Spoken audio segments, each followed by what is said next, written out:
I'm Peter Westwood, I'm Data Centre Director. When I'm building a team for a data centre, I look at a mixed bag really of experience. I like the older experience with the guys that have been doing it perhaps 20, 30 years, because you need that to bolster the team. You need some dynamic, you need some enthusiasm, you need some innovation as well. And that generally comes from some of the younger guys. We've always had a good core of people within the business, right across the board with experienced guys. My biggest challenges really are trying to get new people and fresh people. Unfortunately, those guys are not going to be around for a long time. They've grown, over the last couple of decades with data centres, having that experience and knowledge for delivery. And it's really how we refresh and bring those youngsters in to start, replacing them and having a bit of a succession plan in the data centre industry with those core skills and gaps.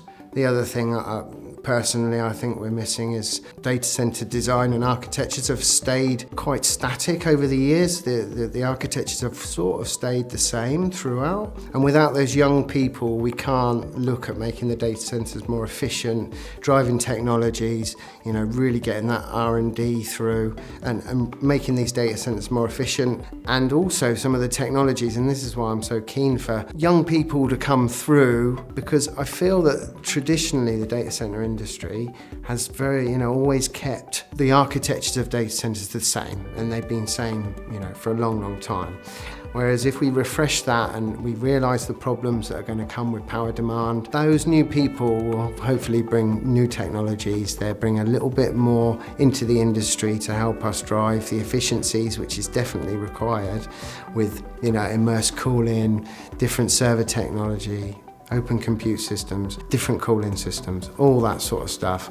And that's what I want to see, that come through with those graduates, those scientists, those engineers, because they're the guys that are going to produce the future and the designs for the future. And I'm quite excited about how that's going to work out. And that introduction, from educating young people from schools and careers, that's where we need to learn and get better at enhancing that career in data centres. I've had a fantastic career in data centres, and I know a lot of other people who have, and it's a fantastic industry to be in. It's how we encourage the school leavers to actually say, well, this is what I want to do and this is what I want to be involved with, and learn about, how they can get involved. So it all depends on the role that I'm looking for. As I say, I sometimes, need different levels of experience. If I'm looking for a design engineer, then I would be looking for a university graduate or somebody who's trained and got that experience in education from a design perspective. But not everybody has to have that. Good engineering skills and, people have come up through the CITB and through the, from the tools and made very good engineers. And it is about talent spotting and trying to bring people through. It really does depend on the role. As a manager, I've not got professional qualifications. I've come and learnt through experience over 30 years as an engineer and evolved in data centres that way. But it depends on the role, and I wouldn't really specifically say, everybody needs high education, obviously, and I wouldn't necessarily say that people weren't fitted right for a role if they didn't have, certain certificates. So we do a lot of training in-house. We also send, we bring lots of graduates through our business, apprentices on the tools, graduates, and then they will go on to do, further degrees if that's what they wish to do. Engineers can go on and do sort of further education.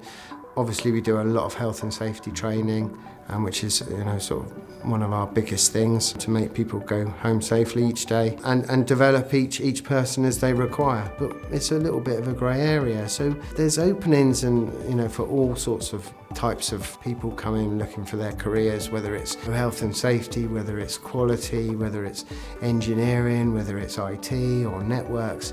There's so many different avenues into the data centre world, and I absolutely encourage people to come into that industry just for the future and the technology and for the career that I've had. So it's good, and especially with Highfield, they fully understand the requirement, the different roles. There's many different roles that we need, as I've just explained, and it's good to have somebody who actually understands the experience and skills that that person needs to fulfill each role, whether it's an engineer or a project manager or a director or a commissioning manager. It's nice to have an agent that actually knows what those different requirements are and then fulfill those with the right candidates.